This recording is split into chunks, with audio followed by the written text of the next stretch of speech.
The Galactic Senate had a room for emergencies. It was deep underground, 12 levels below the main chamber, carved into the bedrock of Centaur Prime, sealed with doors thick enough to stop a rail gun round at close range.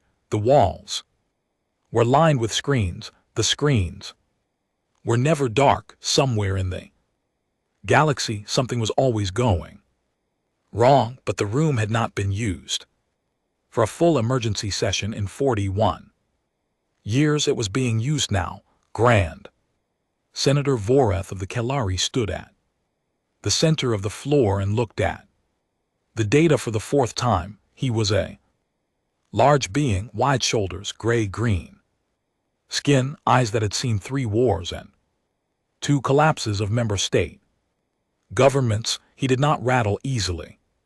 He was rattled. "Run it again," he said. The aide behind him, a young Tassani female named Relic, who had never once questioned an order in her 2 years of service, hesitated. "Grand Senator, we have already run verification 7 times. The data is run it again." She ran it again. The screens filled with battle telemetry, sensor logs, heat signatures, mass readings, the footage from the 3 surviving scout drones that had been on the edge of the KTH system when it happened. Voreth watched. He had watched it 4 times already. He watched it again now because some part of his brain, the part that had survived 40 years of galactic politics by refusing to accept things that could not be explained, kept insisting that there was a mistake somewhere, a corrupted file, a misread sensor, a drone malfunction. There was no mistake. Footage showed the KTH system, a quiet system, 3 dead planets, 1 asteroid belt, no habitable worlds. It had been chosen for its emptiness, no civilian traffic, no witnesses, a clean place to do what needed to be done. What needed to be done was the destruction of a single vessel. The vessel had been flagged 8 months ago, a ship of unknown configuration, moving through the outer edge of Kelari space without a registry number, without a transponder signal, without any identification at all. When hailed, it had responded in a language that took 3 weeks to translate. When told to stand down for boarding and inspection, it had refused, not aggressively, not with weapons. It had simply said in the translated language, "We are going home. We do not stop for inspections." That was it. The Empire had protocols for unregistered vessels. The protocols were clear. You hailed, you waited, you boarded. If the vessel refused, you escorted it to the nearest processing station under armed guard. If it resisted escort, you destroyed it. The vessel had resisted escort. It had damaged 2 of the escort frigates, not severely, not lethally, but enough that both ships had to break off pursuit. That alone was remarkable. Kilthari frigates were not fragile. The weapons on an unregistered vessel of that size should not have been capable of punching through standard military shielding, but they had. After that, the situation had escalated up the chain of command until it reached the office of Fleet Admiral. Sen was not a patient being. He was also deeply conscious of what it meant politically, symbolically, for a random, unregistered ship to damage Imperial military vessels and then just leave to continue on its way as if the Imperial Navy were a minor inconvenience. Sen had sent a battle group, not a patrol, not a larger escort, a battle group, 7 ships, the cruiser Undying Reach as the flagship, 2 destroyer-class vessels, the Hammerclaw and the Sunder, 3 heavy frigates, 1 dedicated electronic warfare vessel, 142 crew across all ships, all of them experienced, all of them armed with weapons that had won engagements against pirates, smugglers, and 2 breakaway member state militaries in the last decade. The mission had been rated as routine. Suppression, estimated engagement. Duration 12 minutes. Vorith watched the footage again. The battle group had caught the unregistered vessel at the edge of the KTH system. The Undying Reach had transmitted a final warning in 3 languages, including the vessel's own. The warning had given the crew 30 seconds to power down weapons, cut engines, and prepare for boarding. Vessel had not powered down. It had turned. Vorith had watched this part more times than he could count now. He kept watching it for the same reason. A person probes a sore tooth with their tongue, not because it helped, but because some part of the brain refuses to let things be. The unregistered ship turned. It was smaller than the Undying Reach, significantly smaller, roughly the mass of a heavy frigate. Its configuration was strange, angular, ways that Kether's ship design never was. Flat surfaces where there should have been curves. It did not look like a warship, not by Imperial standards. It looked, if anything, like something that had been designed by a species that had never seen another species' ships, like something designed from scratch with no reference point. The Undying Reach fired. First, standard opening salvo, 4 primary batteries, 2 torpedo spreads. The full weight of a cruiser's opening punch, the kind of strike that had crippled warships twice its size. The unregistered vessel moved. Vorith had watched it so many times that he had started to think he was seeing things. Ships did not move like that, not at that mass, not at that speed. The laws of physics that govern thruster output and inertia and turning radius did not allow for what drone footage showed. Vessel moved like it had been designed by something that did not respect the Empire's understanding of physics. The salvo hit nothing.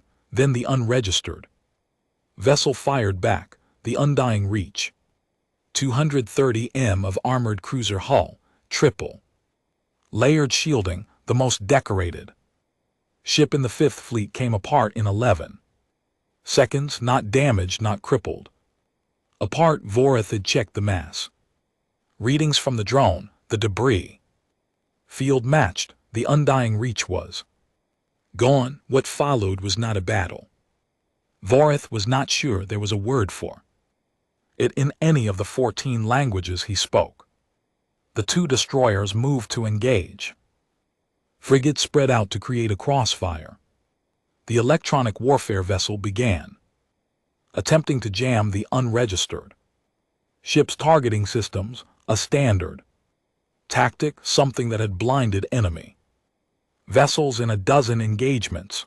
The unregistered vessel appeared to ignore the jamming entirely. It moved through the battle group the way a person might walk through a room, unhurried. Each pass something died. The hammer claw lasted 4 minutes and 20 seconds. The sunder lasted 2. The 3 frigates went in under 3 minutes combined. The electronic warfare vessel, the slowest, the least armed, the one that had no business being in a fight, lasted the longest, almost 6 minutes, because the unregistered vessel seemed to set it aside and come back to it last. Then it was over.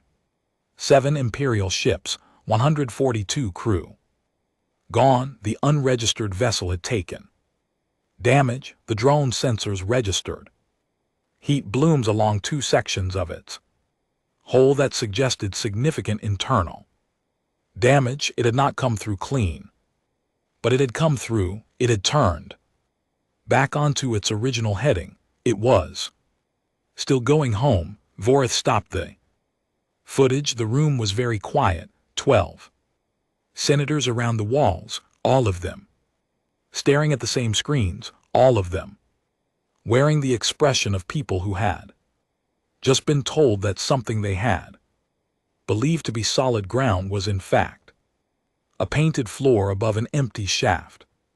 "What is it?" said Senator Marin of the Draith, not a question, a kind of quiet demand. "What is that ship?" "We don't know," Vorith said. "Then where is it from?" Vorith pulled up the second file. The translation team's report, the analysis of the language used in the initial hailing exchange 8 months ago. 8 months of work because the language was genuinely alien, not related to any of the 4,700 registered languages in the Imperial database, not a dialect of anything, not a pidgin, not a trade tongue. It was something new, but the translation team had been thorough, and in their report, buried in an appendix, was a note about a single word that the unregistered vessel had used during the second hailing attempt, the one made after it damaged the 2 frigates before it fled. The crew had called their ship by name. The name had been translated 3 different ways by 3 different analysts. All 3 translations were slightly different, but all 3 contained the same root concept: persistent or possibly enduring, or in the most liberal translation, the one that does not stop. That told them nothing about where it was from. Then Relic had done something clever. Instead of searching the language databases, she had searched the spatial databases. She had taken the ship's heading, its original heading before the battle group intercepted it, and the heading it resumed after, and she had plotted the line. She had extended it backward past Keeler space, past the territories of 4 other member states, past the neutral zones and the unmapped regions, and the dark patches at the edge of the Empire survey data. She had extended it forward past the current position, following the vector at both ends. The line eventually terminated at the same location, a star system, a system that was in the database, flagged, cataloged, assigned a number, SL227G, a single yellow star, 8 planets, 1 large moon orbiting the 3rd planet, surveyed 230 years ago by an Imperial scout fleet. The scout fleet report had been filed and archived. The 3rd planet had shown signs of primitive habitation, per-spaceflight civilization, early industrialization stage, no threat assessment, no follow-up required. The file had been closed. No one had looked at it since. Vorith stared at the system designation on the screen for a long time. "Pull the original survey," he said. Relic pulled it. The survey was 230 years old. The civilization on the 3rd planet had been using combustion-based locomotion. Their most advanced flying machines were early fixed-wing atmospheric craft. They had not yet split the atom. They had no concept of faster-than-light travel 230 years ago. "How long," Vorith said, "does it take for a civilization to go from atmospheric flight to that?" He gestured at the frozen frame on the screen, the angular ship, the debris that had been the undying reach. No one answered because no one knew. The Empire had records of dozens of civilizations at various stages of development. It had records of member states who had made the leap from early space flight to interstellar capability. The fastest transition in recorded Imperial history had been the VTH, who had done it in 400 years. If this civilization had done it in 230. We need more information, Senator. Marin said. Yes, Vorath agreed. We need to know if that was a military vessel. We need to know if they have more. We need to know why it was in our space. We need to know. We need to know everything, Vorath said, and we know almost nothing. He looked at the debris field one more time. 142 crew, 7 ships, 11 seconds for the flagship. Send. A diplomatic mission, he said. Not military, not armed. A diplomatic vessel, long-range survey equipment. Translation specialist. He paused and tell them to be careful. Senator Marin looked at him. Careful of what? We don't even know what they are yet.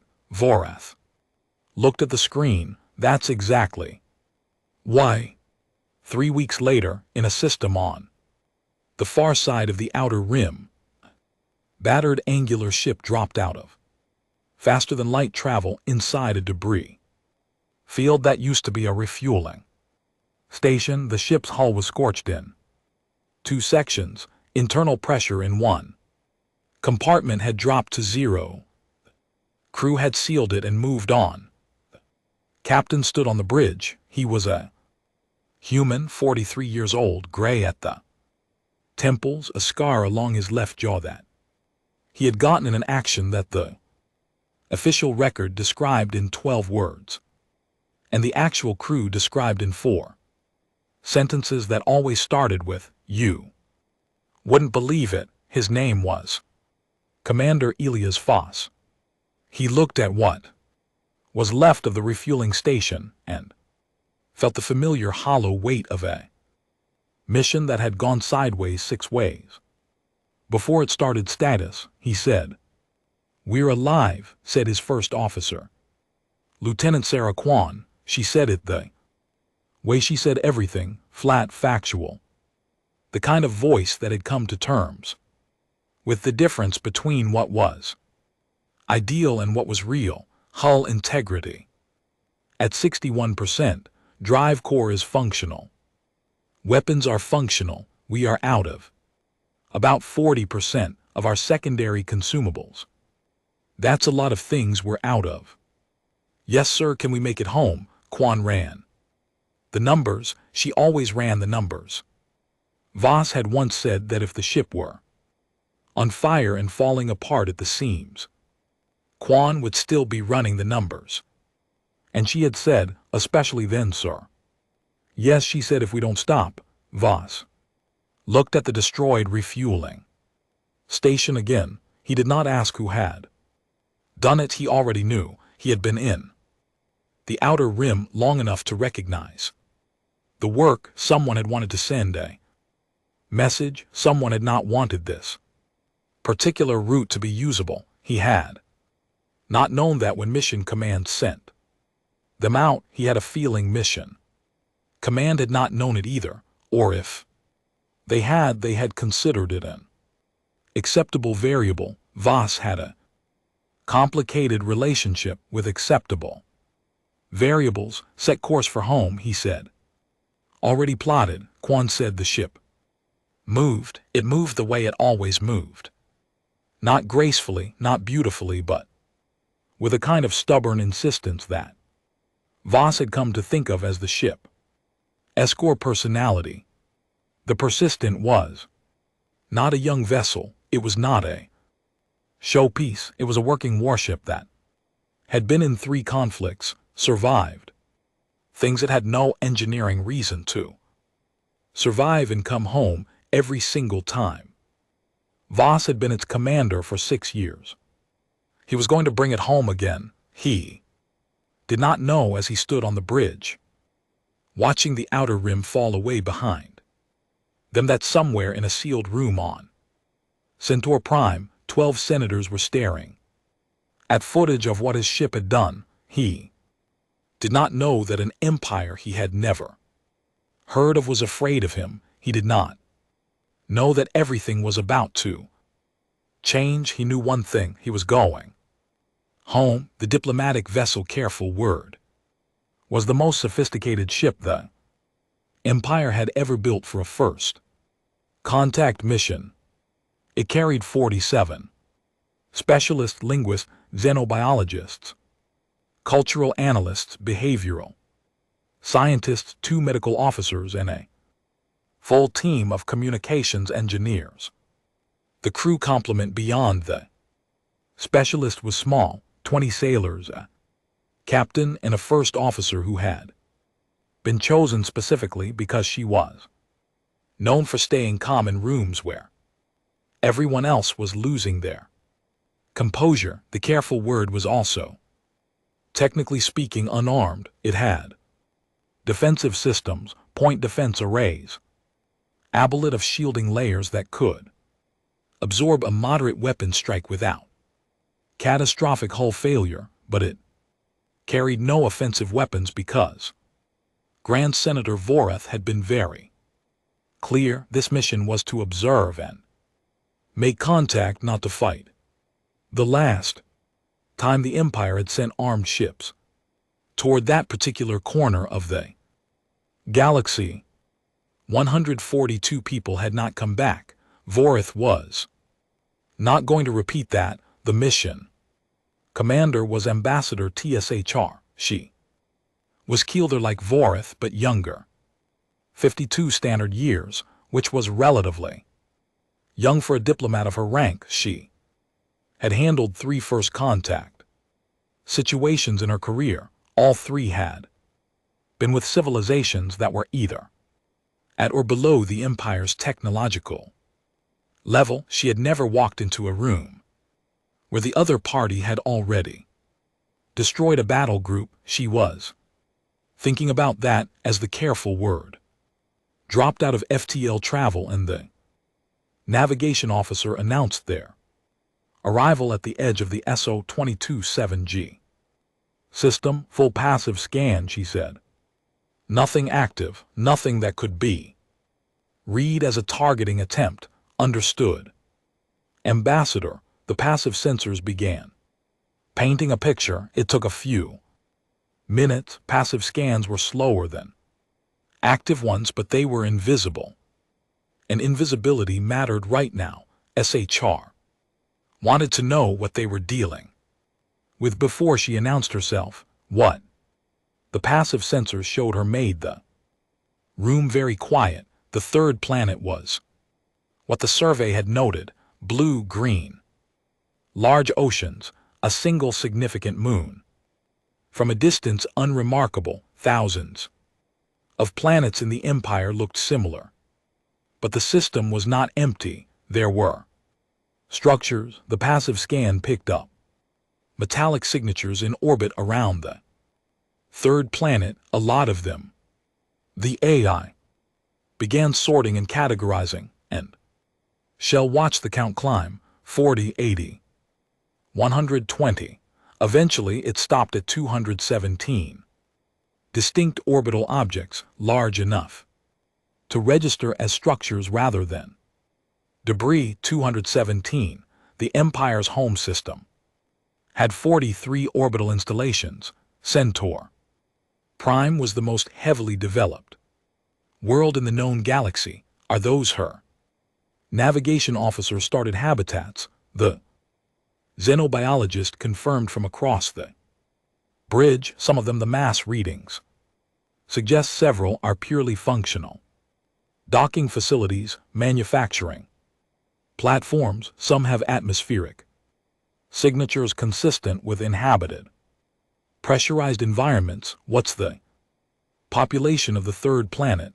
SHR asked. The AI cross-referenced the survey data against standard demographic growth models and produced an estimate. SHR read the number twice: 8 billion. The estimate accounting for 230 years of growth from the primitive civilization the scout had noted gave an estimate of 8 billion beings on the third planet alone. The orbital habitats were harder to estimate, but the AI gave a conservative number of somewhere between 50 and 100 million additional. The Empire's entire population was 700 billion spread across 300 worlds. This single planet had 8 billion people. SHR was a diplomat. She was trained not to show the things she was thinking on her face. She was very glad of that training. Right now, keep scanning, she said. I want traffic analysis. How many ships are moving in this system? The answer came back in pieces as the passive sensors accumulated data. A lot of ships were moving, not military ships. Most of them were clearly civilian traffic.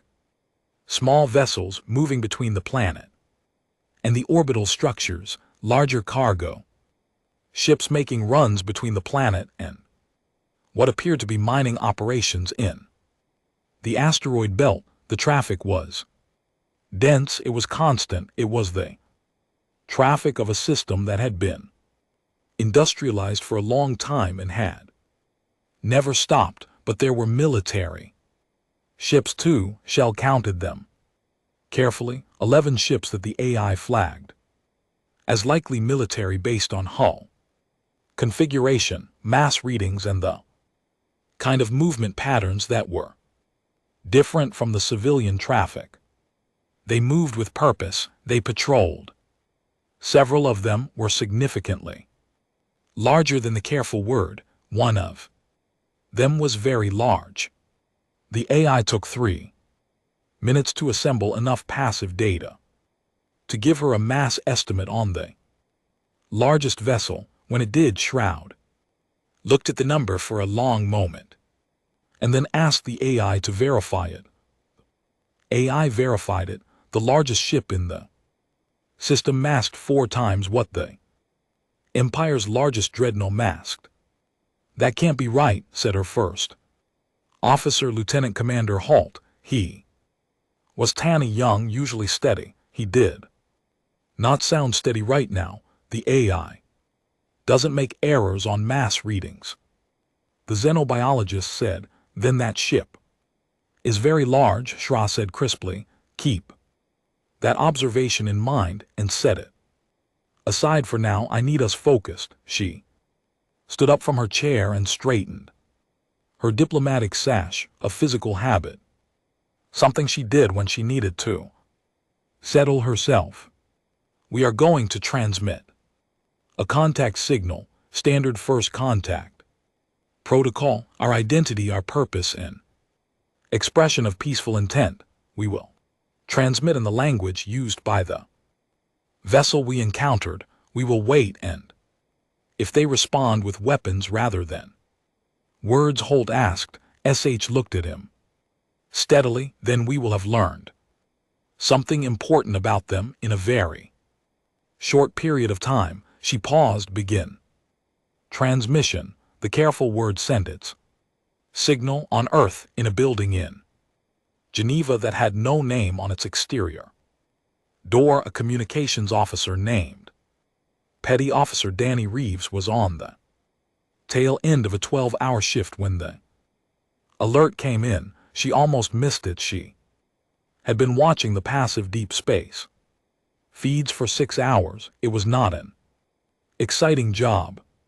The feeds were mostly noise. Occasionally a distant stellar event would register. Once memorably, a chunk of rogue comet had drifted into detection range and sent 3 analysts scrambling before the AI correctly identified it as ice and rock. The alert was different. It was a signal, structured, repeating, not a natural phenomenon. Reeves set up. Her hands moved to the analysis console. She ran the signal through the standard filters, and then, because the filters were not making sense of it, ran it through the advanced xenolinguistic processor that the department kept for occasions exactly like this one. The processor took 40 seconds, then it produced a translation, not a perfect translation, a rough one,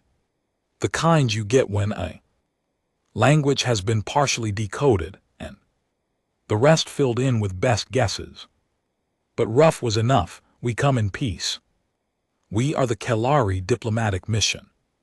Aboard the vessel, careful word, we seek contact with the civilization of this system. We mean no harm. We ask only to speak. Reeves stared at the translation. Then she hit the alarm. Within 6 minutes, the room went from 2 people to 30. Within 12 minutes, the deputy director of the First Contact Office was on a secure line to Geneva Command. Within 20 minutes, a general was being woken up somewhere in a building in Brussels. Within 3 hours, every major government on Earth knew.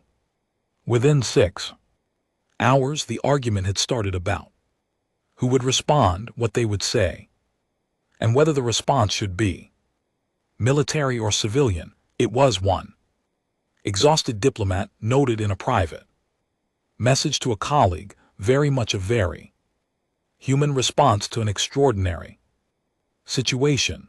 The reply came 47 hours after the careful words, initial transmission.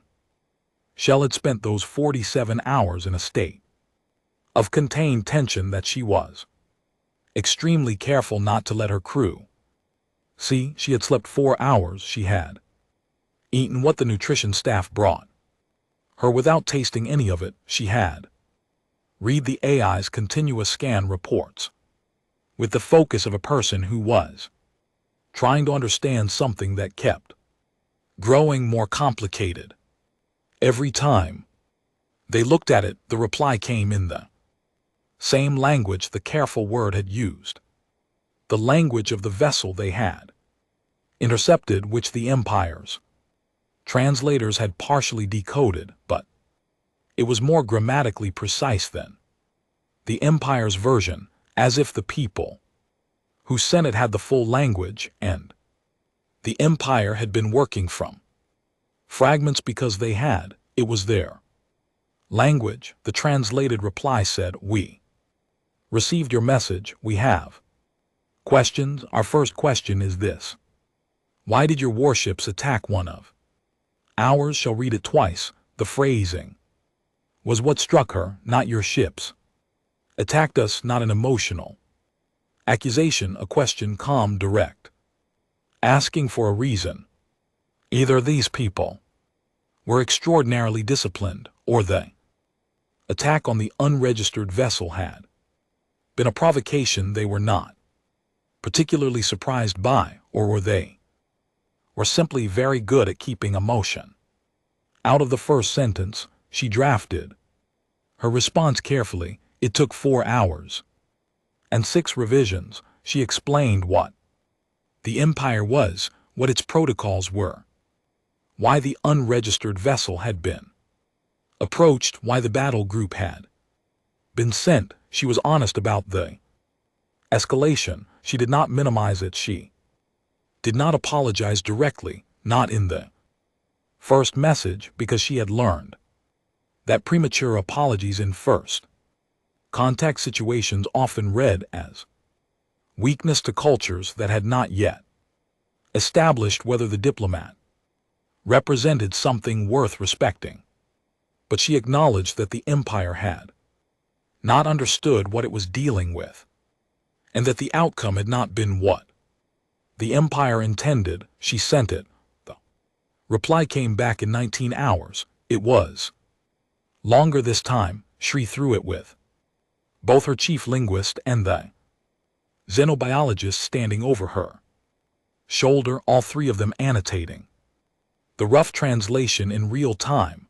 The people of the third planet, they called themselves humans, and their world Earth, and their star soul had a number of things to say. They had known about the Empire for approximately 7 months, ever since the first contact with their patrol vessel. They had spent that time studying the intercepted communications and what little they could observe from a distance.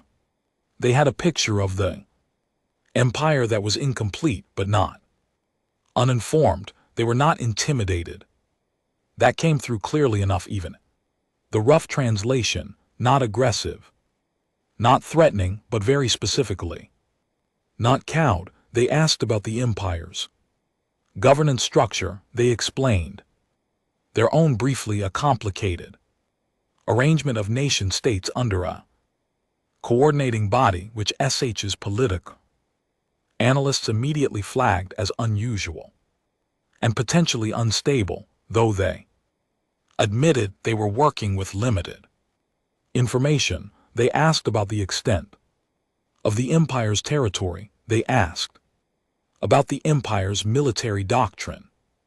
They asked, and this was the line that Schrahl read 3 times, whether the empire had a formal process for recognizing and negotiating with civilizations that were not currently within its membership, not asking to join, not asking for protection, asking whether there was a process for being recognized as an equal party outside the empire structure. Shoot down, they know exactly what they want, her chief linguist said. Yes, Shell agreed, they want to negotiate from a position of he hesitated, choosing the word carefully. Parity, yes. He looked at the scan data, the orbital structures, the traffic patterns, the very large ship. Do they have the capability to back that position up? Shroud thought about the undying reach, about 11 seconds, about what a debris field looked like on a drone feed. I think, she said, we should proceed as if they do in the Geneva building with no name on the door. Petty Officer Reeves was 3 hours into her next shift when the latest translation came in from the human diplomatic team. She read through it with the same careful attention she'd been applying to every message in the exchange over the last 2 weeks. The Kalari, that was what the aliens called themselves, had responded to the parody question with something that read like careful diplomatic hedging. They did not say yes, they did not say no. They talked about the complexity of imperial law and the structure of the recognition process and the role of the Senate in making such determinations, which in Reeves's experience, and she had spent 4 years translating diplomatic communications before being assigned to this office, meant we are going to check with our bosses and get back to you. What interested her more was what the Cathari had not asked about. They had not asked about human military capability, not directly. They had asked about governance and structure and process, but not about ships, not about weapons, not about numbers. They were being very careful not to ask a question that might reveal how much they already knew and how frightened it had made them. Reeves filed her annotation and went to get coffee. She passed the wall in the break room where someone had, as a joke, pinned a printed transcript of the first transmission from the Kalari vessel, alongside a printed copy of the last known status report of the Persistent. Before it came home, the Persistent was back. Everyone in the building knew that. The crew had been debriefed. Commander Voss had given a 12-hour testimony about the engagement in the KTH system. The official report was classified at a level that meant Reeves had not read it. But the unofficial word, the version that traveled through the building, the way all unofficial words traveled, was that Voss had engaged a battle group of 7 ships, destroyed all of them, taken significant damage, and brought his crew home, all of them, not a single human casualty. Reeves looked at the transcript, at the line from the Kalari message. We mean no harm, we ask only to speak. Bit late for that, she said too. Nobody in particular. Poured her coffee and went back to work. The careful word was 4 weeks into its stay at the edge of the Sol system when Grand Senator Vorith's encrypted message arrived. Shell read it in her private cabin with the door sealed. The Senate had reviewed her reports. The Senate had reviewed the scan data. The Senate had reviewed the analysis from the specialists and the translations from the linguists and the opinion papers from the behavioral scientists. The Senate was divided. Half of them wanted to treat the humans as a potential threat and position military assets at the edge of the system as a deterrent, not an attack, a presence, a demonstration that the Empire took the situation seriously. Half of them thought that was exactly how you started a war with a civilization that had already demonstrated it could destroy a battle group with a single vessel. Vorith was trying to hold the two halves together long enough to reach a decision. His message to Shri contained one instruction: find out what they want and whether we can give it to them without losing face. The Senate needs something it can vote on. SHR read the message twice, then deleted it. She went back to the bridge. Outside the viewport, the Sol system glittered. Somewhere in there, among the traffic and the orbital structures and the quiet industrial hum of a civilization going about its business, was a ship called the Persistent. It was currently docked at a station the humans called Waypoint 3, being repaired. SHR had that information because the humans had offered to tell her its status unprompted during the last exchange, as if they wanted her to know where it was, as if they were being very deliberate about transparency, as if they knew that a diplomat who had to report back to a frightened Senate would find it useful to be able to say, we know exactly where the ship is. It is docked. It is being repaired. It is not pointed at anyone. SH had been in diplomacy for 30 years. She had never met a civilization that understood the mechanics of it so quickly. Open a channel, she said. It's time to ask to meet in person.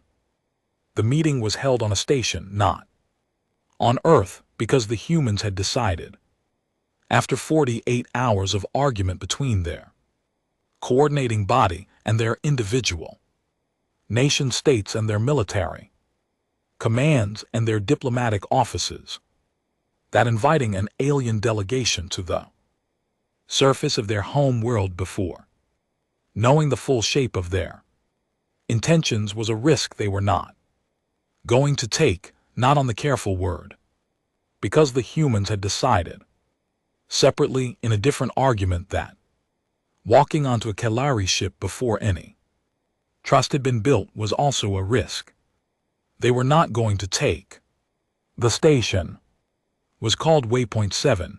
It sat at the L4 point of Earth's orbit, a steady structure of gray metal and docking rings and practical corridors built for function rather than appearance. It was a working station, fuel storage, maintenance facilities, a modest habitation ring for long-haul crews waiting on cargo runs. It smelled in the habitation ring of recycled air and machine oil and something the humans called coffee, which the careful word xenobiologist later noted in her report as a stimulant compound consumed in large quantities at all hours, the cultural significance of which appears to exceed its physiological effects.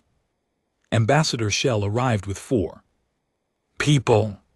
Her chief linguist, a Tassani named Vel, who had spent the last 3 weeks doing nothing but study the human language with an obsessiveness that had concerned the medical officer, her behavioral analyst, a Draith named Coral, who watched everything and said almost nothing and wrote very long reports afterward, her first officer, Lieutenant Commander Hall, who was there because Shell did not like walking into Unknown rooms without someone she trusted at her back, and a junior diplomat named Pell who was there because someone had to take notes. The humans arrived with 5 people. SH had expected diplomats. She had expected the kind of people who ran coordinating. Bodies polished, careful, trained in the architecture of negotiation. 3 of the 5 were diplomats. She could tell by the way they held themselves. The lead human diplomat was a woman named Director Amara Osi, small and composed with close-cropped gray hair and the kind of stillness that people develop over decades of sitting across tables from difficult problems. She introduced herself and her 2 colleagues with the precise, unhurried courtesy of someone who had done this many times in many rooms. The 4th person was a scientist, young, witty, barely containing the expression of someone who was living the single greatest moment of their professional life. He introduced himself as Dr. Yosef Brandt, Xenolinguistics, and then immediately apologized for how excited he looked, which made Vel laugh, a sound that surprised everyone in the room, including Vel, that broke some surface tension that had been sitting over the room since both groups walked in. The 5th person was not a diplomat or a scientist. He was a soldier. He was not wearing a uniform. Shell had been specifically told that the human military would send a representative in civilian dress to avoid the meeting reading as a military encounter, but she would have known what he was regardless. The way he moved when he entered the room, the way he assessed it, exits, positions, angles in the single second before his expression settled, the scar along his left jaw. Director Osi introduced him as Commander Elias Voss, currently on administrative leave, attending in an advisory capacity. SHR looked at him for exactly as long as was polite and then looked away. Voss did the same. They both understood without saying so exactly what his presence meant. The humans were not hiding what had happened. They were not pretending. The persistent and the KTH system were separate from this conversation. Voss was in the room the same way the unasked questions were in the room, acknowledged by presence, not by words, a reminder that the humans knew, and the humans wanted the Kelari to know they knew, and nobody needed to say any of that out loud. Shroud found herself respecting it. They sat down. The table was human design, flat, rectangular, practical. 6 chairs on each side. Someone had placed water vessels in the center along with small containers of a solid food substance that Dr. Brandt later explained was called biscuits and were, in his words, culturally mandatory at this kind of meeting. I'm not entirely sure why, but please eat one. It will help. Coral ate one. His report later noted that it was dense, slightly salted, and communicated nothing threatening. SHR began. She had prepared an opening statement. She had written it and revised it 7 times on the careful word with input from her entire team. It covered the Empire's history, its structure, its membership, and how it worked, its protocols for first contact and integration of new civilizations into its system. She gave it. Director Os listened without interrupting. Her 2 colleagues took notes. Dr. Brandt occasionally leaned toward Vel and murmured something about a specific word choice, and Vel would nod or shake their head, a quiet linguistic consultation running alongside the main proceedings. Voss sat with his hands folded on the table and looked at Shra while she spoke, not hostile, not warm, just watching. The Way someone watches a road they are about to drive on. When she finished, Director Osi said, "Thank you, that was very clear." She paused for exactly the right amount of time. "I'd like to ask a few questions if I may." "Of course." Shal said. "The Empire's membership structure, the process by which a civilization joins, how voluntary is it?" Shal had expected this question. She had prepared a careful answer about the consultation process and the negotiation framework and the rights of member states. She gave that answer, listened to it and then said, "And if a civilization declines membership, the Empire respects the sovereignty of civilizations that choose not to join."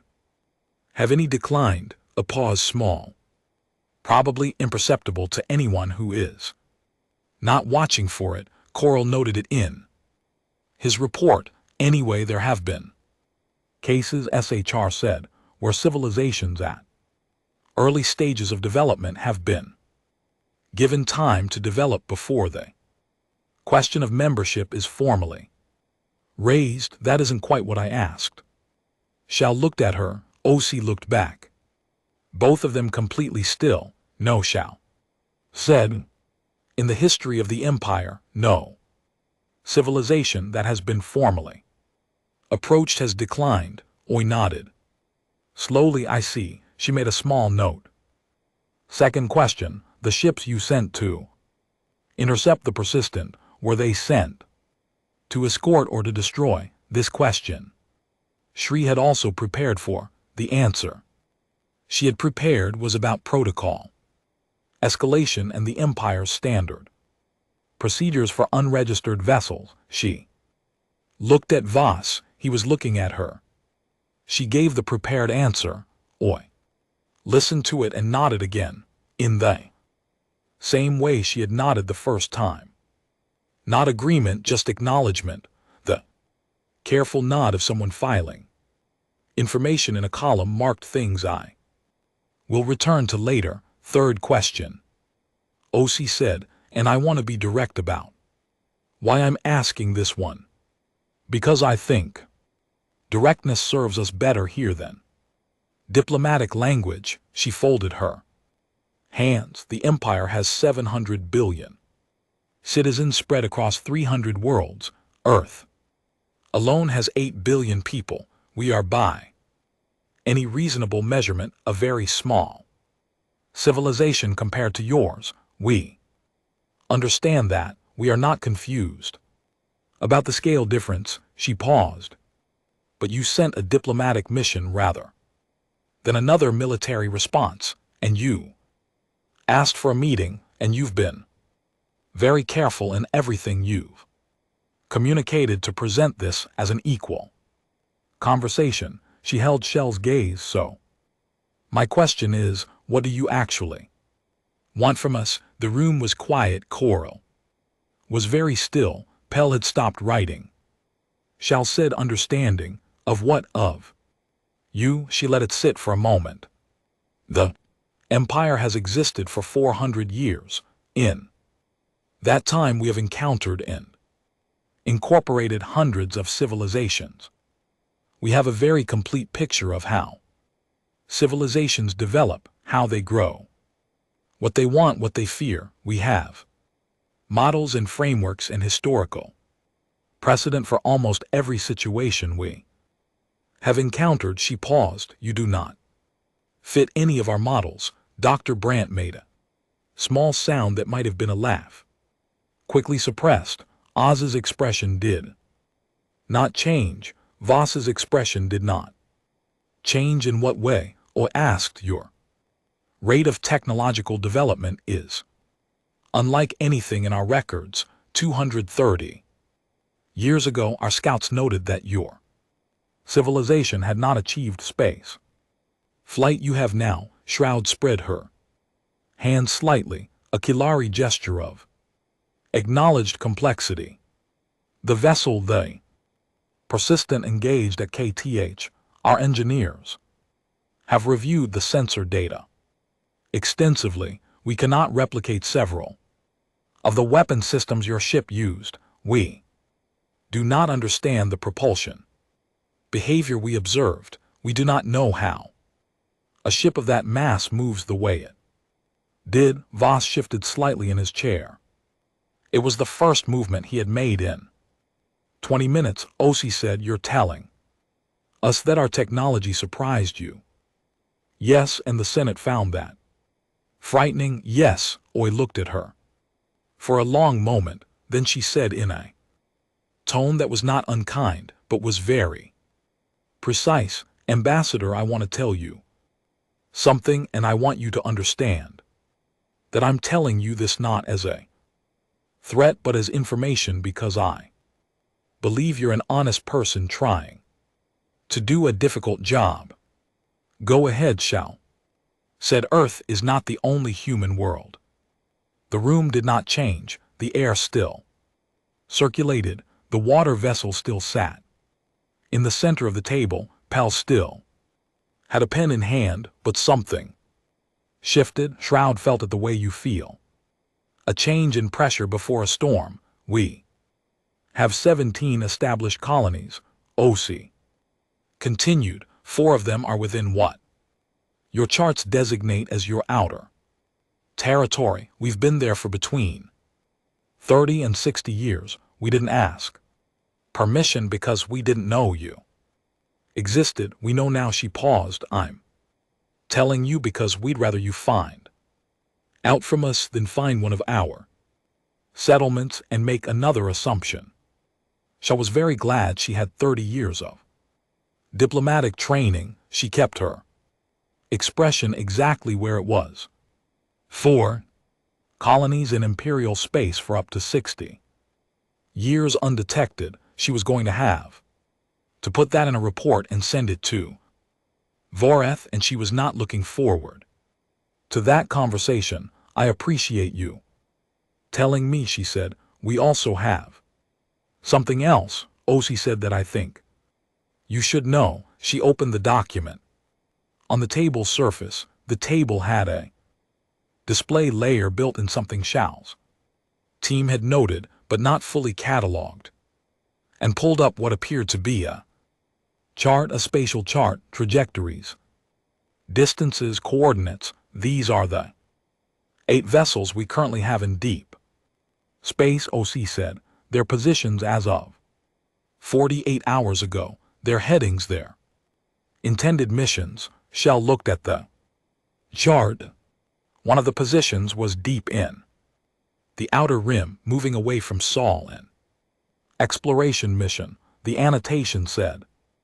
One was in the asteroid belt of a system Shell recognized as belonging to one of the Empire's quieter member states. Mining survey, the annotation said. One was on the far side of the galaxy from the Empire entirely, a long-range probe, pushing the edge of what human FTL drives could reach. Shao looked at the chart for a long time. "You're showing us this voluntarily," she said. "Yes." "Why?"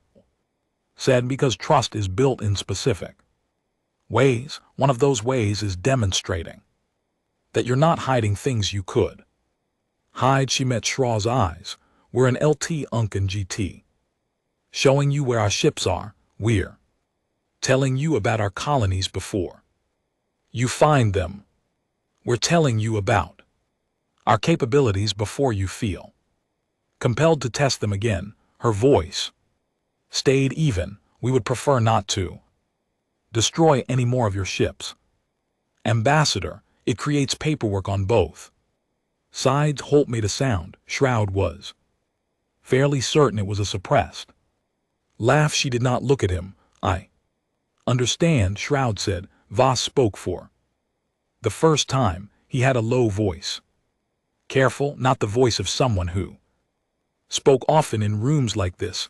"I have a question," he said. Osi glanced at him.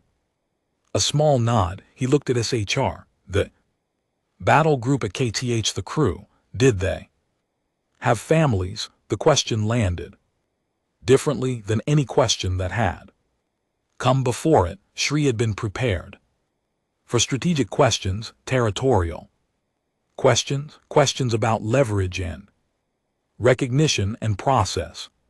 She had not been prepared for that one. Yes, she said most of them. Voss nodded. He looked down at the table for a moment.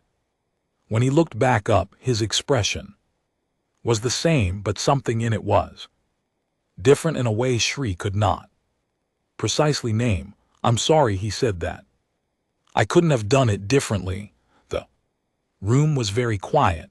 Director Osi was looking at Voss. Her expression for just a moment was not composed in the way it had been for the last 2 hours. Shell said the decision to send them was not yours. No, Voss said, but I was the one who fired. Nobody answered that. There was nothing to answer it with. After a moment, Director Osi straightened slightly and the room eased back into its professional shape. I think we've covered a great deal of ground today, she said.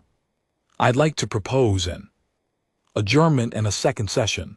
There are things we would like to propose formally regarding recognition, territory, the colonies, a non-aggression framework, but those deserve proper time. Agreed, Shra said. They stood, both delegations, the small choreography of ending a meeting, gathering notes, capping pens, the careful neutrality of people who were not yet sure whether they were going to like each other. Shell paused on her way to the door. She turned back. Voss was still at the table. He had Nander, she said. He looked up. The persistent she said, your ship. Our translators had difficulty with the name. They gave 3 possible translations. He waited. They settled on enduring, she said. But the one I found most accurate given what I know of the engagement was the third option. What was it? He asked. She held his gaze. The one that comes back, she said. She left. Voss sat at the table for a long moment after everyone else had gone. Then he stood up and went to find the coffee that Dr. Brandt had been talking about, because he had been awake for 26 hours and had 3 more days of diplomatic meetings to survive, and he had a feeling he was going to need it. On the careful word, 3 hours after the session ended, Shra sat in her cabin and wrote her report to Vorath. She wrote it carefully. She was always careful, but this one more than most. She wrote about the session, the questions, the answers, the voluntary disclosure of ship positions and colony locations, the chart, the 4 colonies in imperial space. She wrote, they are not what we expected. They are not what our models predicted. They are not frightened of us, and they are not trying to appear larger than they are. They know their size relative to ours, and they have decided it is not relevant. I am not certain yet whether this is confidence or something else. I am not certain yet what the difference would mean. She paused over the last section for a long time. Then she wrote, the commander of the vessel that destroyed the battle group at KTH was present. He apologized for the deaths of the crew, not for the engagement, not for winning, for the death specifically. He described the limitation of the situation, that he could not have done it differently without using it as justification. I found this difficult to categorize. I am still finding it difficult to categorize. She paused again. My recommendation: proceed with formal recognition negotiations. The alternative, treating this civilization as a threat to be managed rather than a party to be engaged, carries risks. I believe the Senate has not fully modeled. They have 17 colonies. They have ships we cannot track in space. We thought was ours. They know where their ships are. We do not know where ours are. By comparison, because we have never had reason to track them this or carefully. They are not trying to frighten us. That is either the most reassuring thing about them or the most frightening. I have not yet decided which. She sent the report outside the viewport. The soul system turned at its own pace, indifferent and enormous, going about the long business of being a civilization that had not been in anyone's records until very recently and had not let that stop it for a single day. The debate lasted 11 days. Vorath had known it would be long. He had not expected it to be ugly. The emergency chamber under Centaur Prime was not designed for comfort. It was designed to function. The lighting was flat. The chairs were built for endurance, not ease. The screens were always on. 11 days in that room with the same 47 senators, the same recycled air, the same arguments cycling back around every 18 hours like a tide that did not know it was supposed to stop. Vorath had aged. In that room he could feel it. Debate had two positions. They had been the same two positions since day one. The first position belonged to the bloc, led by Senior Senator Doctor of the VTH. Dra was old, older than Vorath. She had lived through the border conflicts of the last century. She had seen what happened when the Empire showed restraint in the face of a threat it did not fully understand, and what she had seen had left a mark on her that no amount of subsequent peace had fully covered over. She sat in her chair with the solidity of someone who had made up their mind before they walked in and was simply waiting for everyone else to catch. Her position was this: the humans were a threat, not a future threat, a present one. They had destroyed a battle group. They had colonies in imperial space they had not disclosed until confronted. They had technology the Empire could not match. They had a home world with 8 billion people, and they were growing. Every day of delay was a day the Empire spent negotiating while the humans continued to expand. Her solution was a second fleet action, not 7 ships, not a battle group, a full fleet, enough tonnage to make the outcome certain. Strike the colonies. Imperial space first. That was justifiable under Imperial law.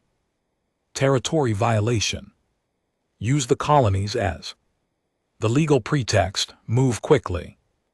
Establish the outcome before any negotiation could be used as cover for the humans to prepare. We do not know the full extent of their capability, D said, for what Vorath counted as the 14th time across 11 days. We know what one ship did to 7. We do not know what a 100 ships can do. We should not wait to find out. The second position belonged to Vorath and the block of senators who had read Shrall's reports carefully and understood what they contained. His position was this: a fleet action against the humans based on what was currently known was not a risk assessment. It was a gamble made in ignorance against an opponent whose full capability was unknown. In a situation where the Empire had already been wrong once at significant cost, the colonies were a problem, a real one, legally and territorially, but they were a negotiating problem, not a military one. The humans had disclosed them voluntarily. That disclosure was the single clearest signal available about their intentions. You did not voluntarily tell someone where your assets were if you were preparing to attack them. We have one data point, Vorath said. 1 ship, 1 engagement. We have drawn enormous conclusions from that data point. I'm not willing to commit the lives of another fleet and, potentially, the stability of the entire outer territory to a decision made on one data point. Drow looked at him. Across the chamber, one data point that cost us 7 ships and 142 crew. Yes, Vorith said, which is exactly why I am not willing to find out what 2 data points cost. They went around like that for 11 days. On the 12th day Dee called for a formal vote. She had the numbers. Vorith had known for 3 days that she had the numbers, and he had spent those 3 days trying to peel away enough of her coalition to swing the count he had gotten to. He needed 4. He was still short. The vote came in at 26 to 21 in favor of a military response, not a full fleet. Dee had made a concession to the moderates, not the full strike she had wanted, but a containment action. 6 battle groups, 42 ships. They would move on the 4 human colonies in Imperial space, simultaneously occupy them and use them as leverage in negotiations.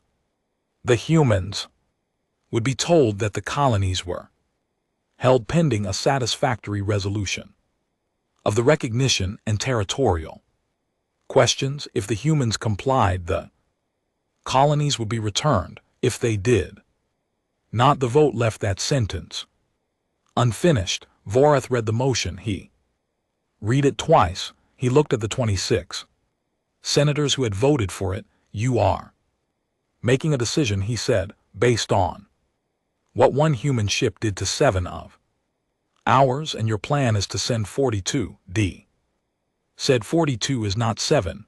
No, Vorith agreed it is not. He set down the motions. I want it entered in the record that I oppose this action. I want it entered that I consider it strategically unsound and diplomatically catastrophic. I want it entered that when the outcome is known, the record will show that this chamber was warned. He sat down.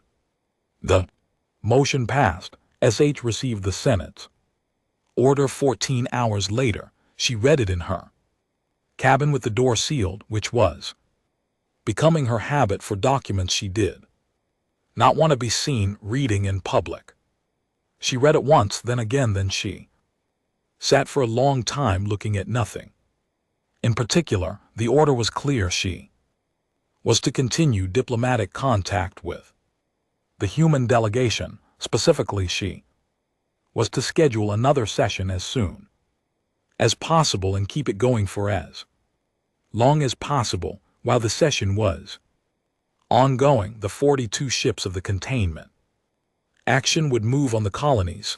By the time the humans knew the colonies had been seized, it would already be done. She was, in other words, being asked to be a distraction. SH had been in diplomacy for 30 years. She had never been asked to be a distraction before. She thought about Director OC. Careful hands folded on the table.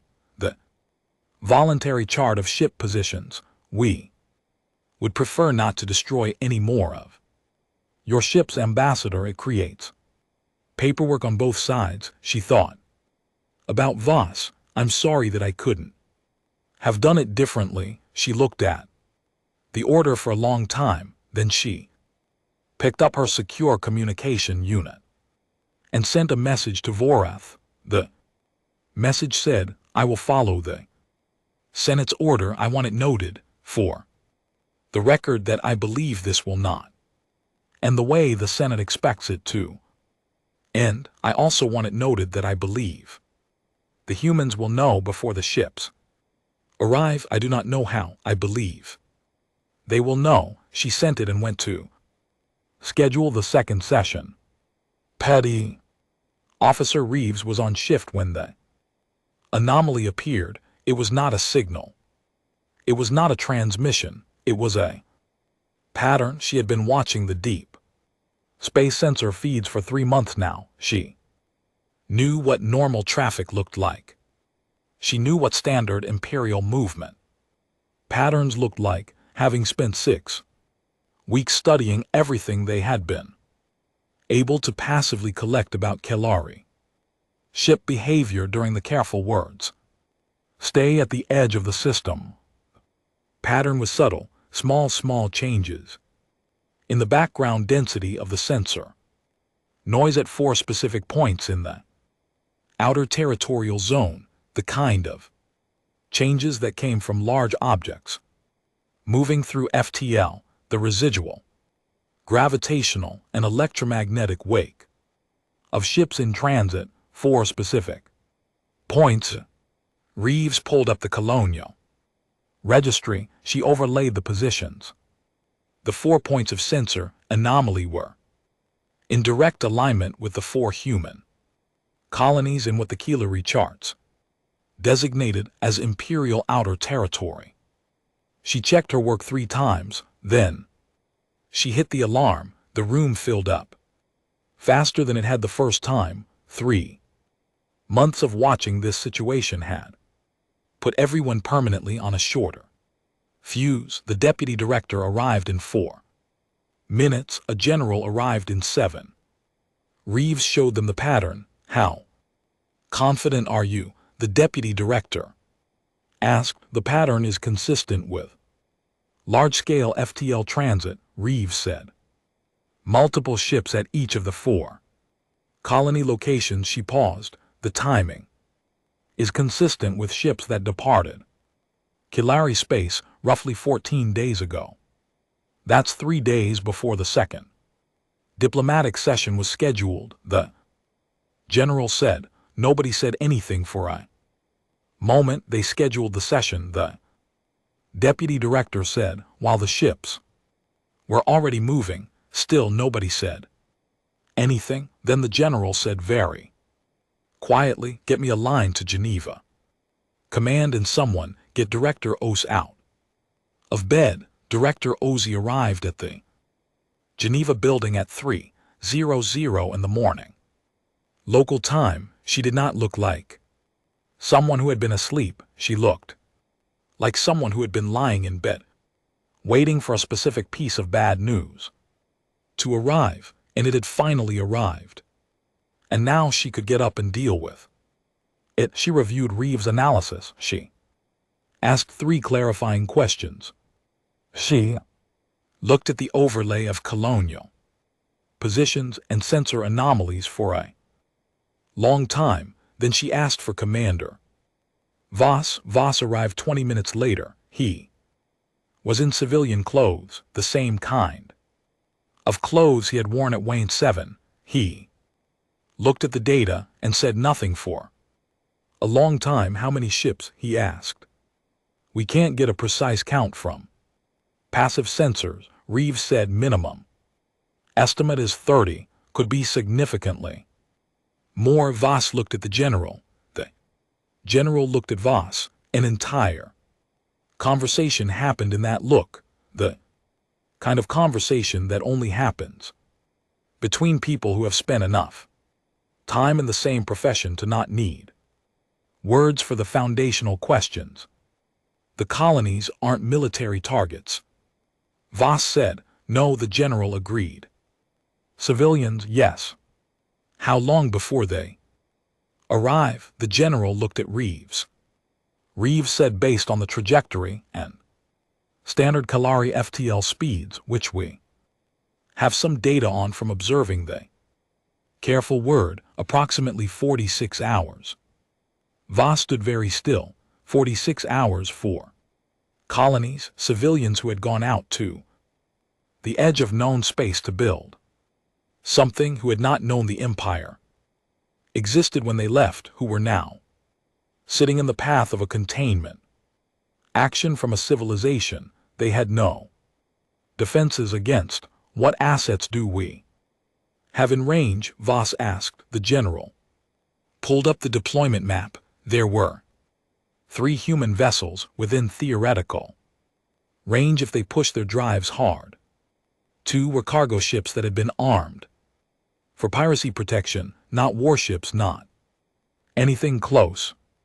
One was a military patrol vessel, one military patrol vessel against a minimum of 30 Kalari ships. Voss looked at the map. He thought about KTH, about what it felt like to bring a ship through something it was not supposed to survive, about Quan running the numbers in the dark, about the crew counting on him to find the line between what was possible and what wasn't and walking it. He said, "What's the patrol vessel?" The general said, "The steadfast Vance-class crew of 91, who's the commander, Lieutenant Commander Park." She did 2 tours in the outer rim. Before this posting, Voss nodded, and Ambassador Schrahl is scheduling a second session for 2 days from now. Director Osi said she had been quiet for several minutes watching. Now she spoke with the precision of someone who had been assembling pieces into a picture while the fleet moves on the colonies. "Yes," Voss said, "which means she knows," Oi said, "or she's been ordered not to know. Either way, she's being used," Voss said. "Nothing." Osi looked at him. "I'm going to contact her." The room reacted to that. 3 people started talking at once. The general's expression moved through 4 different positions in 2 seconds. The deputy director said, "Director, that would be a message," Osi said, cutting through it cleanly. "Not a threat, not a demand, a message telling her what we know, giving her a chance." She looked at the general. "We want to know if she's complicit in this or if she's a tool. Her response will tell us," the general said, "and if she's complicit, then we in LT Unk and GT LL know that too," Oshi said, "and we in LT Unk and GT LL act accordingly." She looked at Voss. "While I send the message, I want you to talk to Park." Voss said, "About what?" Oi said, "About whether one ship can do what 46 hours will require it to do."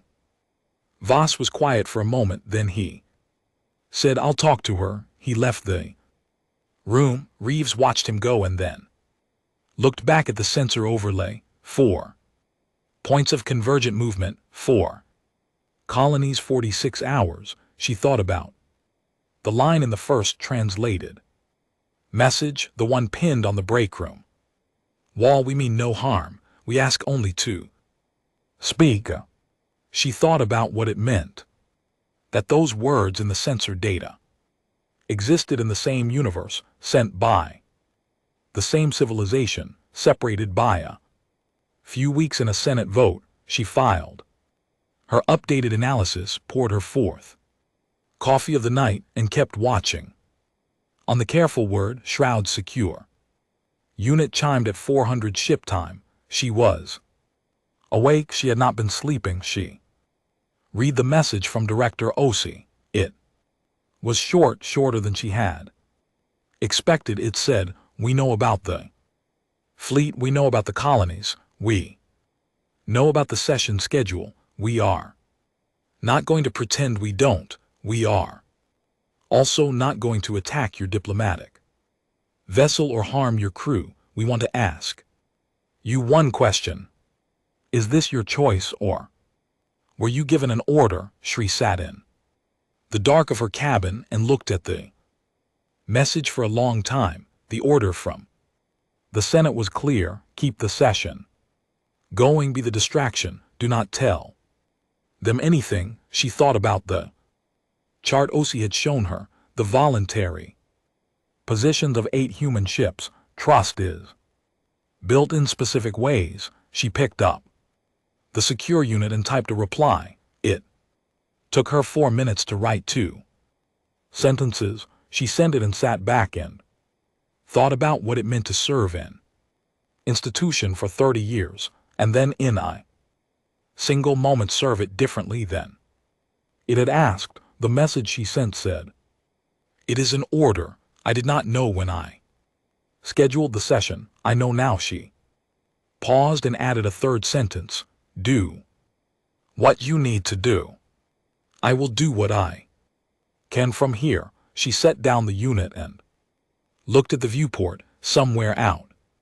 There 42 ships were moving toward 4 colonies somewhere out there. A patrol vessel called the Steadfast was being asked to do something that the numbers said was not possible. She had spent 30 years believing that diplomacy was the thing that made the impossible unnecessary. She was about to find out if that was still true. The Steadfast was not the persistent Lieutenant Commander Guy. Park knew that the moment Voss told her what was coming, she had read the engagement report from KTH. Everyone in the service had read it, in the way you read something you are not officially supposed to have access to, but which travels through a fleet so fast that official access becomes irrelevant.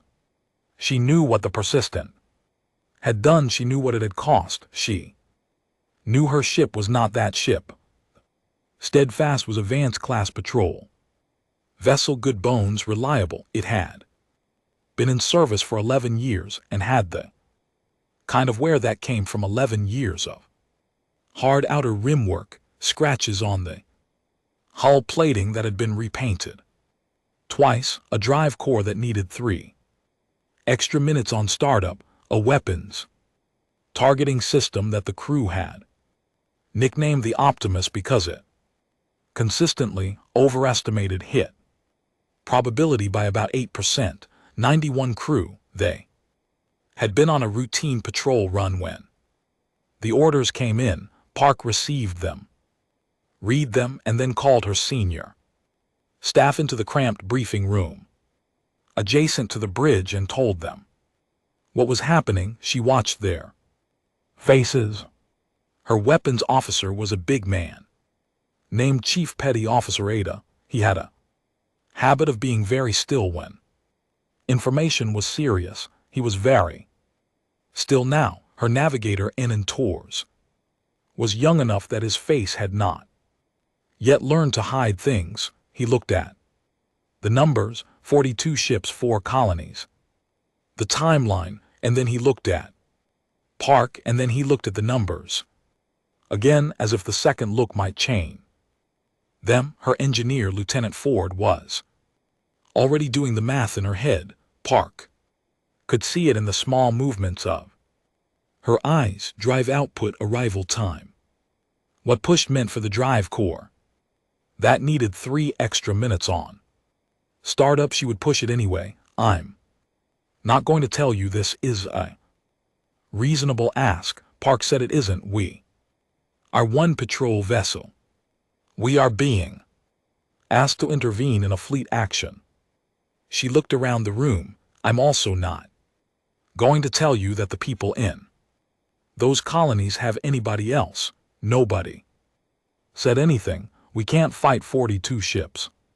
Park said that's not what we're going to do. We're going to get between them and the colonies before the fleet arrives. And we are going to be visible, and we are going to make the choice of whether to fire on a human vessel, their decision, rather than ours. She paused. While we do that, the diplomatic channel will be active. Ambassador Shell has told our delegation that she is going to work from her end. Director Ose is going to work from ours. What does working from her end mean? Adis asked. I don't know exactly, Park said. Adis absorbed this. And if the fleet fires anyway? Tors asked. Park looked at him steadily. Then we will defend the colonies for as long as we can, and we will make sure that every second of it is on the record. The room was quiet. Questions? Park asked. Nobody had questions. Good, Park said. Ford, get me everything the drive core has. I want to be there 8 hours before they arrive. Ford was already standing on the careful word. Shell was having the most difficult conversation of her career. She had requested an emergency communication link to Centaur Prime, not to the General Diplomatic Office. directly to Voreth. It took 4 hours to connect because 4 hours was the minimum processing time for a secure channel.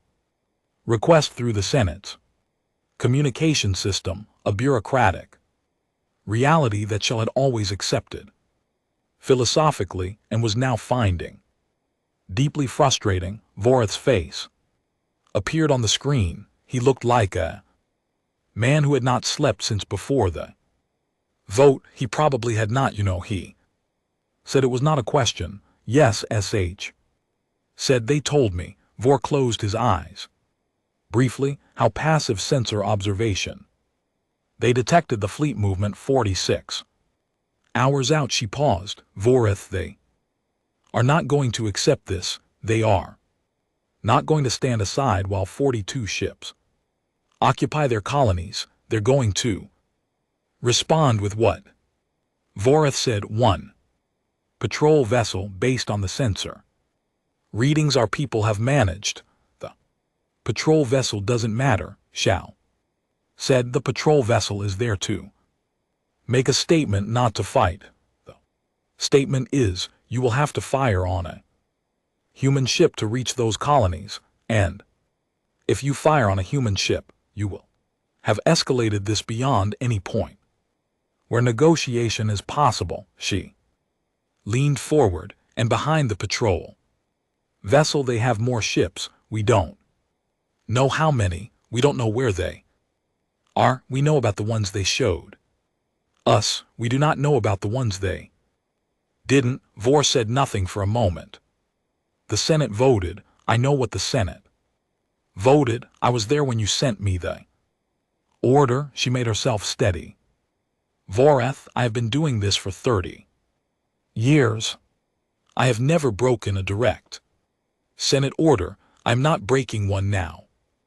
I am telling you through the proper channel through you that this action will not achieve the outcome the Senate expects. It will not contain them. It will not give us leverage. It will start a war. She paused, and I do not think we can win that war. Silence. You don't know that, Voreth said. I know what one ship did to 7. Shra said, I know they have 17 colonies, and we didn't find any of them until they told us. I know they have a patrol vessel that is right now pushing its drives to get between your fleet and those colonies, not because it can win, but because the crew decided to go anyway.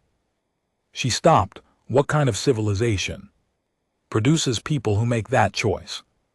And do we want to find out what they do next if we fire on those people? Vor sat back. He looked exhausted. He looked like a man who had known this was coming since the vote and had been dreading the moment when knowing it became unavoidable. What do you want me to do? He said. I want you to stop the fleet. Shao said. The Senate voted based on incomplete information. They voted without knowing that the humans would detect the fleet in transit. They voted without knowing about the patrol vessel. They voted without knowing what it would look like. In the record, in every record, Kiltharian human, when the story becomes the Empire sent 42 ships to see civilian colonies while its diplomats sat in a meeting room being used as a distraction. She held his gaze. That story will follow the Empire for generations, even if we win every military engagement. That is the story. Voreth looked at her for a long time. You're asking me to go back into that chamber, he said. Yes, after I already lost the vote. Yes, with new information. That will make D look. Voreth, her voice cut through it quietly. The ships have 40 hours left. What do you want the record to say? He sat with that for a moment that stretched. Then he said, send me everything you have.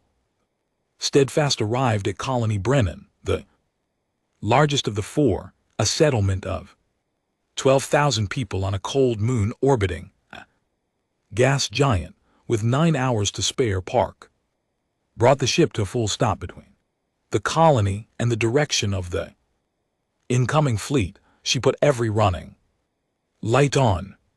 She made the Steadfast as visible as a ship its size could possibly be, a deliberate reversal of every tactic instinct she had, because the point was not to hide, the point was to be seen. She opened a broadcast channel on every frequency she had, including the ones the careful word had used for communication, and she sent a message. It said, "This is Lieutenant Commander Guy Park of the human vessel Steadfast. We are in orbit of colony. Brennan, we are aware of your approach. We are not here to engage you. We are here to ask you a question before anything else happens." She paused before sending the last line, then she sent it. Anyway, the people in those colonies went out there to build something. Most of them were born after the empires. Scout flagged our world. They don't know.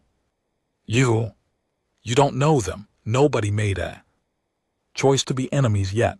That choice is still ahead of us. I'm asking you to think about whether you want to be the person who makes it. She cut the broadcast. A Daisy looked at her from across the bridge. You think they'll hear that? Torres asked. Fleet commanders monitor all active channels. Park said they'll hear it, and if they don't care. Park looked out the viewport at the small bright point of colony Brennan's lights. Then they'll have to fly through bus to get there, aboard the Imperial Fleet flagship Iron Covenant. Fleet Admiral Sorrows read the broadcast. Twice she had been given her orders from the Senate. She had 42 ships behind her. She had legal authority under Imperial territorial law for the containment action. She had a clear mission, a clear timeline, and a clear objective. She had also been at Centaura Prime when the footage from the KTH system was shown in the emergency chamber. She had watched the Undying reach it come apart. She had known 130 of those 142 crew by name. The patrol vessel was one ship. The Steadfast was, by her assessment, no threat to the fleet, but the broadcast was on the record now, and the choice was, as the human commander had said, still ahead of them. Her communications officer said, "Admiral, we're receiving a priority transmission from Centaur Prime." Sorrows looked up. Senate Priority Channel. The officer said, "It's from Grand Senator Vorath." She read it. She read it twice. Then she stood very still for a moment, looking at nothing in particular, running through the calculus of a career spent following orders and the specific weight of an order that told you to stop. "All fleet," she said, "reduced to station, keeping velocity. Hold bridge." Went quiet, but Admiral, her tactical officer, said, "The mission order has been superseded by a Senate priority directive." Sorrows said, "Hold position. Open a channel to the human vessel." She paused. "And someone get me the careful word." The message from Sorrows reached Park 4 minutes later. It said, "We are holding position. We are awaiting updated instructions from the Senate. No action against the colonies will be taken at this time." Park read it. She sat very still. Then she said quietly to no one in particular, "Okay." Torres made a sound. It started as a breath in, ended as something that was not quite a laugh and not quite the other thing. Daisy said nothing for a moment. Then he said, "You want me to notify the colonies?" "Yes," Park said. "Tell them to stay inside for now. Tell them it's fine. Tell them not to open a drink yet, because nothing is concluded." She paused, "But yes, tell them." She leaned back in her chair and looked at the viewport. 42 ships holding position, 1 patrol vessel between them, and 12,000 people, and somewhere in a room on a station that smelled of machine oil and coffee, a conversation that was just now becoming possible. The second session at Waypoint 7 happened 4 days later. Same table, same chairs, same biscuits. Different air in the room. Both delegations arrived without the careful neutrality of the first meeting. Things had happened. Both sides knew what the other side had done and what the other side had chosen not to do, and that knowledge sat in the room as a presence. Alongside the people, SHR arrived in. Director OC was already there. Oi stood. When Shrell walked in, a gesture that was in human culture courtesy. In context, it was something more. Shao sat across from her. Voss was there. Again, Park was there this time too.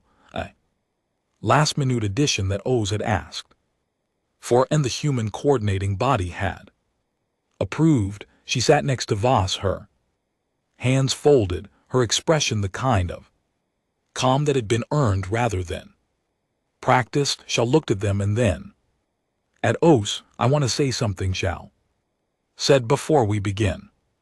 Go ahead, OC said. The action the Senate authorized was not representative of a consensus within the Empire. There are those significant voices who did not vote for it and work to stop it. She paused. I want that to be part of the record. It is.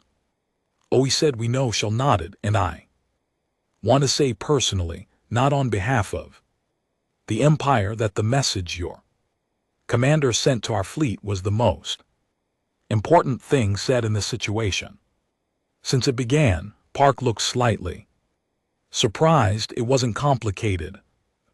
Most important things rarely are, said. The room settled. Director OC opened the document on the table. Display. We have a proposal. It's a framework, not a final agreement. It covers 4 things: recognition of human civilization as a non-member sovereign entity, resolution of the colonial question in the outer territory, communication protocol for situations where our ships are in proximity, and a process for further negotiation. She looked at SHR. It doesn't ask you to give us anything you can't give. It doesn't ask us to become part of the Empire. It asks both sides to agree that the other exists with rights and to stop shooting at each other. Shall read the framework. It took her 15 minutes. Then she looked up and said, the language on colonial sovereignty in the outer territory is going to be difficult for the Senate. We know, he said. We wrote an alternative formulation for that section. Page entry turned to page 9. Better, she said. We thought so. Shell looked at the document for another moment. I cannot sign this today. The Senate has to vote. That will take time, and it will not be a clean vote. We know, Oi said. We're an LT Unc and GT not asking for your signature today. We're an LT Unc and GT asking you to take it back. I will take it back, Shri said, and I will argue for it. That's all we're asking. A moment. Then SHR said, I have a question, not a diplomatic one. Ask it. O said. Shall looked at Park. Your message to our fleet. You said the choice was still ahead of us, that nobody had chosen to be enemies yet. She paused. Did you believe that when you sent it? Park thought about the question, really thought about it in the visible way, looking slightly away, turning it over. I believed, she said, finally, that the people in those colonies had done nothing wrong, and that whoever was on those ships had probably also done nothing wrong. They were following orders from people who had made a decision based on incomplete information and fear. She paused. I believed that those two things were true at the same time, so yes, I believed it. Shao looked at her for a long moment. I will put that in my report to the Senate, she said. The vote, when it came, was not clean. Vor had told her it would not be. 29 to 18 in favor of opening formal recognition negotiations under the framework. 8 senators abstained. D voted against and did not speak during the session that followed the vote, which was in Vorith's long experience with D more concerning than if she had spoken, but it passed. The formal message from the Empire went to Director Osa's office on a Tuesday morning, Geneva time. Reeves was on shift when it came in. She ran the translation, checked it twice, then she walked down the hall to the deputy director's office and knocked on the door. He looked up. She held up the translation. He read it. He sat back in his chair and looked at the ceiling for a moment. Then he said, "Go get Oe." Reeves got Oe. O.C. read the message standing in the doorway. She was in her coat, about to leave for a different meeting, and she stopped in the doorway and read it, and then read it again. "They want to begin formal talks," Reeves said. "In case the translation had been unclear, I can read." O.C. said, "Yes, ma'am." O.C. stood in the doorway with the message in her hand for a moment that was longer than the moment needed to be. Then she said, "Get me Ambassador Schrahl and tell her." She paused. "Tell her I said thank you." Reeves went back to her desk. She put the message in the official record, flagged it with the highest priority designation, and sent the notification to every relevant office. Then she looked at the break room wall at the printed transcript that was still there, faded slightly now from weeks of fluorescent light. "We mean no harm. We ask only to speak," she thought, about all the things that had happened since that message arrived. The fleet, the Steadfast, the 42 ships holding position in the dark while one patrol commander stood between them and 12,000 people and asked a question instead of firing a weapon. She thought about Commander Voss in the meeting room, his hands folded, the scar on his jaw, saying, "I'm sorry that I couldn't have done it differently." She thought about Schra sending 2 sentences in the middle of the night that broke her orders and did it anyway. None of it was in any record the Empire had kept. None of it fit any model they had built. None of it had stopped happening just because their models didn't account for it. Reeves filed her last annotation of the shift, marked the record complete, and got her code. It was a long walk from the building with no name on the door to the transit station, and the morning was cold and clear, and somewhere above the cloud cover that she could not see through in the dark between stars that she could not reach, things were in motion that she had watched begin in a 12-hour shift 3 months ago. The record would grow. The record would become enormous and complicated and full of things that defied the models and broke the categories and refused to fit. But it existed now. They were in it. That was enough for today.